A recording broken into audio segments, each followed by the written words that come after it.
England వేదికగా జరుగుతున్న T20 blast cricket టోర్నీలో విచిత్రకరమైన ఘటన చోటు చేసుకుంది. ఈ టోర్నీలో బ్యాటర్ హిట్ వికెట్ కావడంతో పాటు రన్అట్ అయిన ఎంపైర్ నాట్అవుట్ గా ప్రకటించాడు. దాంతో క్రికెటర్లతో పాటు అభిమానులు కూడా గందరగోళానికి గురయ్యారు.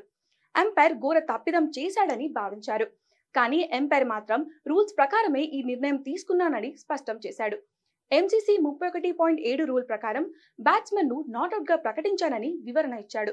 ప్రస్తుతం ఈ ఘటనకు సంబంధించిన వీడియో నెట్టింట వైరల్ గా మారింది. అసలు ఏం జరిగిందంటే, ఇంగ్లాండ్ వేదికగా జరుగుతున్న విటాలిటీ బ్లాస్ట్ టీ20 టోర్నీలో యార్క్షైర్, లాంకషైర్ జట్ల మధ్య మ్యాచ్ జరిగింది.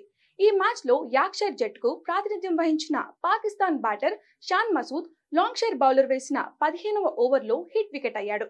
భారీ షాట్ ఆడే క్రమంలో అదుపు తప్పిన షాన్ మసూద్ కాలితో వికెట్లను తాకాడు. దాంతో బేల్స్ కింద పడిపోయాయి. షాన్ మసూద్ కూడా అవుట్ అయ్యానని భావించాడు.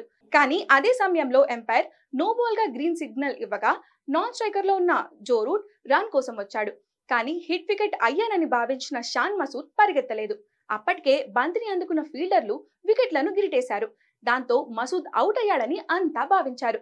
కానీ ఎంపైర్ మాత్రం నాట్అవుట్ ఇచ్చి అసలు ట్విస్ట్ ఇచ్చాడు. అయితే ఎంసీసీ రూల్ 31.7 ప్రకారం బ్యాటర్ అవుట్ అయినట్లు భావించి పరుగు కోసం ప్రయత్నించకుండా రన్అట్ అయ్యాడని ఎంపైర్ భావిస్తే నాట్అవుట్ ఇవ్వచ్చు. మసూద్ కూడా ఇదే విషయాన్ని వెల్లడించడంతో ఎంపైర్ సంతృప్తి చెందాడు. దాంతోనే నాట్అవుట్ గా ప్రకటించాడు. బౌలర్ వేసిన బంతి నో బాల్ కావడంతో హిట్ వికెట్ కాకుండా తప్పించుకున్న మసూద్ ఎంపైర్ నిర్ణయంతో రన్అట్ అయినా నాట్అవుట్ గా నిలిచాడు.